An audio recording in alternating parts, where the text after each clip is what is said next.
Humayun buxorolik talabamiz.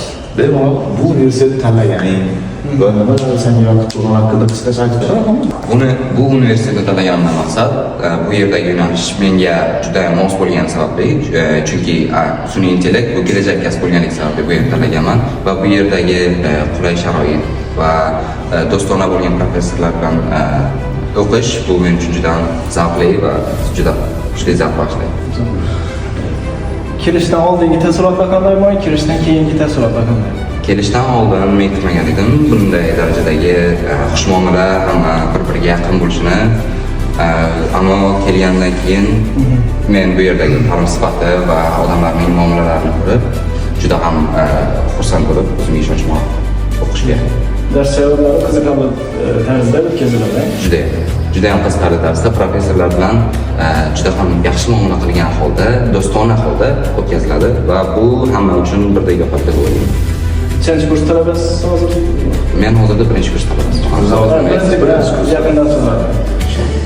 Kelajakdagi maqsadlar, o'zingiz sohasida yuksaltirib, shu boradagi maqsadlarni aytsangiz. Kelajakdagi maqsadlar shu kelajakda AI'ni, ya'ni sun'iy intellektni juda ham rivojlantirib, yanada yaxshiroq ish o'rinlari yaratib, odamlarga qiyin bo'ladigan ishlarni sonini kamaytirish, odamlarga yordam berish.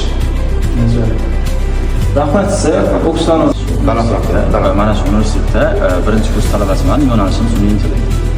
Bu universitetni tanlaganim sababi o'zi kichkina paytimdan shu dasturchilikka qiziqaman hamda bu O'zbekistonda bu universitet ochilgan eshitganim yo'nalishlari deyarli hech qayerda yo'q deb eshitganman.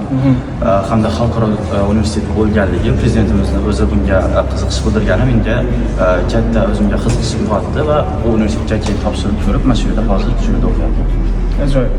Sun'iy intellektdan asosan nimalar o'rgatiladi? Qanday shu darsga sun'iy intellektga doir qanday qiziqarli nimalarni o'zlashtirdingiz shu hozircha sun'iy intellektga doir narsalarni nima qilmayapmiz. Asosiy fundamentni hozir dasturlashni o'rganyapmiz. Keyingi yillarda bizda ikkinchi kursimizdan asosiy mutaxassisligimiz o'tkazib boshlaydi deyishdi.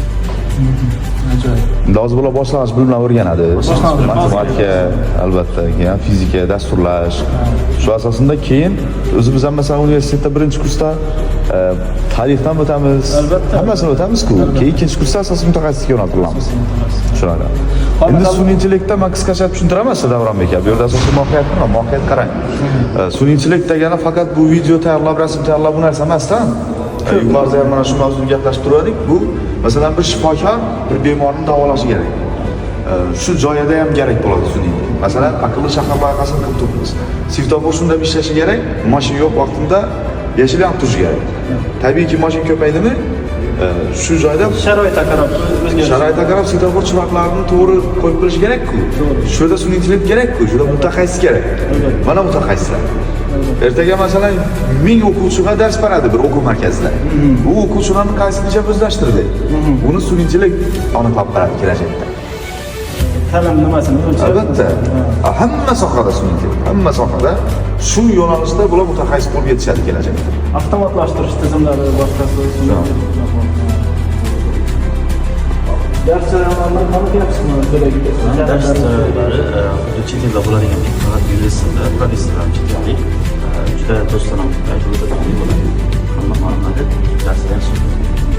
Shu yerga o'qishga kelishni istab turgan, ta'lim olishni istab turgan insonlarga qanday tavsiyalaringiz berib o'qishga kelishni tavsiya qilaman, chunki bu universitet o'zi xalqaro darajada o'zi o'zgandan keyin boshqa davlatlarda ham ishlash imkoniyati bo'ladi. Yo'nalishlari ham kelajak kasbiy sifatlar qaraladi va bu nimaga talab bo'lmaydi. Shuning uchun kelishni tavsiya qilaman.